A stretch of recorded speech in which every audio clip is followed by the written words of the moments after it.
Yuan,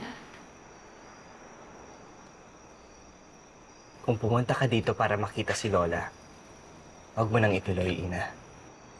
Hindi ka naman papayagan ni Mama at ni Joanna na makalapit kay Lola. pero kailangan kong makita si Lola. Gusto ko malaman kung okay lang siya. Kung maayos ba yung kalagayan niya. Hindi rin naman kita papayagan, Ina. Bakit? Sinabi ko naman lahat ng kailangan kong sabihin Nagsorry naman ako na kung sumunod ako kay Lola. Ano pa bang gusto niyong gawin ko para mapatunayan lang sa inyo na wala akong masamang bala kay Lola? How about the manipulation regarding the deed of donation? Wala akong alam doon. Ang alam ko lang, yung ginawa yun ni Lola para sa akin. Just stay away from Lola and get out of our lives. You know, at first I gave you the benefit of the doubt. Sabi ko, baka mali lang talaga yung pagkakilala ko sa'yo. And baka Lola really sees something in you, that's why she trusts you. Pero all along, tama si Joanna. Para sabihin ko sa'yo, Yuan, recently ko lang nalaman na may sakit si Lola. Kahit sa akin, tinago niya yung kondisyon niya. At yung mga panahon na binibigay niya sa akin yung shares niya, wala akong alam noon. Kaya wag niyo akong pagbibintangan na minamanipulate o sinusulsulan ko si Lola dahil hinding-hindi ko magagawa yun sa kanya. At hinding-hindi na ako maniniwala sa'yo, Ina. Muntik na mahulog sa trap mo eh. Pero buti na lang, nagising ako. Napaikot mo man si Lola, but you will never be able to manipulate me. Hindi na. At hindi na rin uubra yung mga drama mo at yung mga alibis mo sa akin. Okay? So pwede ka nang umalis. Yuan, gusto... What is happening here? Francis, I suggest na ilayo mo na tong user na to bago tawagin ko ang guards para palabasin siya. At sino ka para gawin yun? Subukan mong saktan si Ina. And what? Ano? Akong sasaktan mo? Game! Hindi kita uurungan, Francis. Tama na yan. Huwag na kayong mag-away. Aalis na ako para wala nang gulo.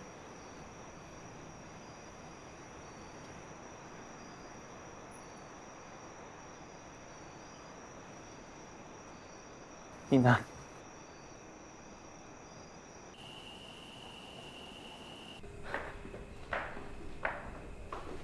Hey, what's with your face? Bakit parang nakipag-away ka? Wala. Pagod lang. Are you sure? Tito! Tita! Gising na si Lola. But I think wala siyang maalala sa nangyari.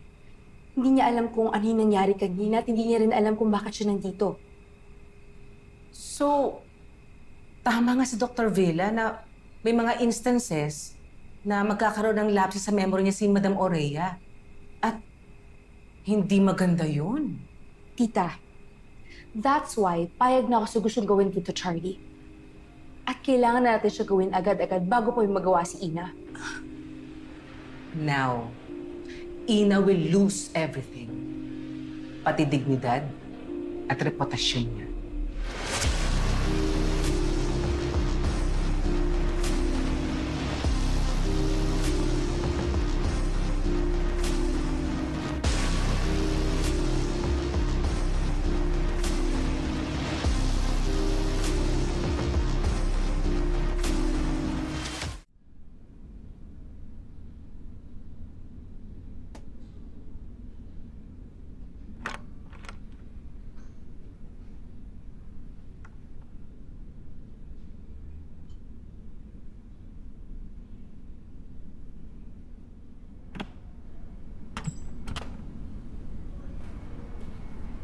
Sis,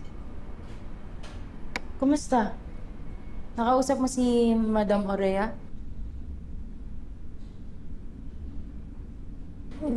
Ate.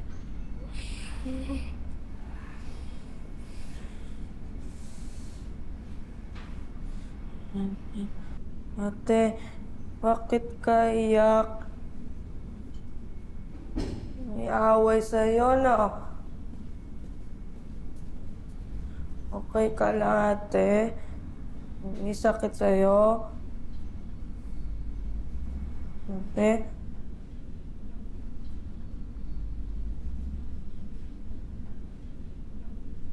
Okay lang, ate. Ano, masaya lang ako nakita kita. Athena, where is Lola Pink? Is she okay? Gusto na nakita Lola Pink. Kailan natin visit Lola Pink? Lola Pink.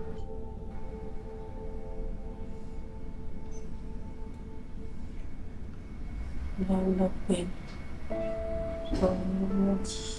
Kita Lola.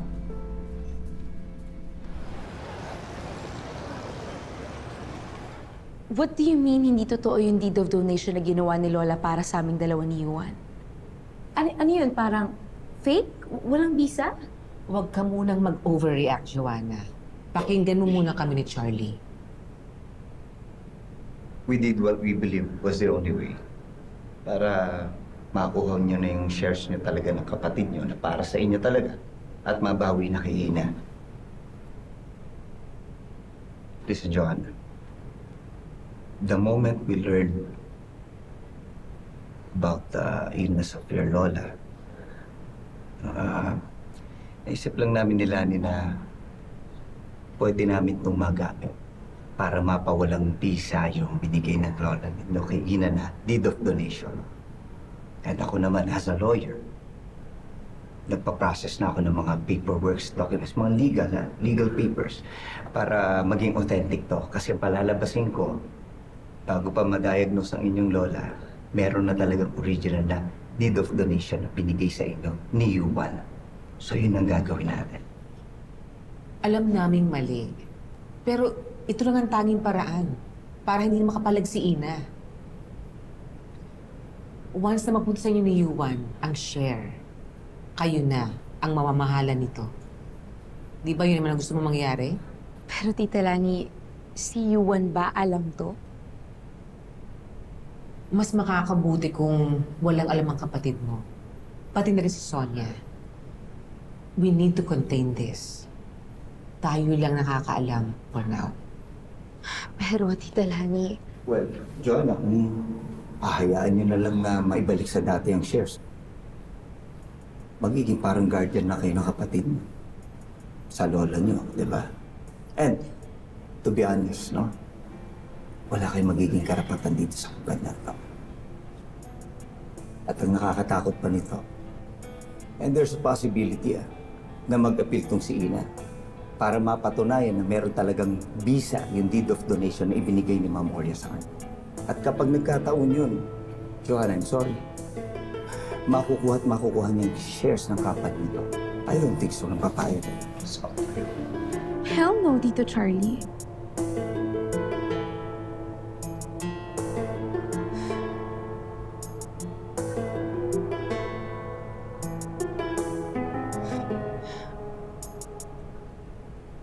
Fine. If this is the only way for me to gain power sa shares ni Lola, I'm on board. Well, you just made the best decision of your life, Joanna. Congratulations! Bukod sa deed of donation, kayo rin ni Yuan ang magiging guardian ng lola niyo. Kaya mahahawakan mo na pati ang ibang kayamanan ng lola mo.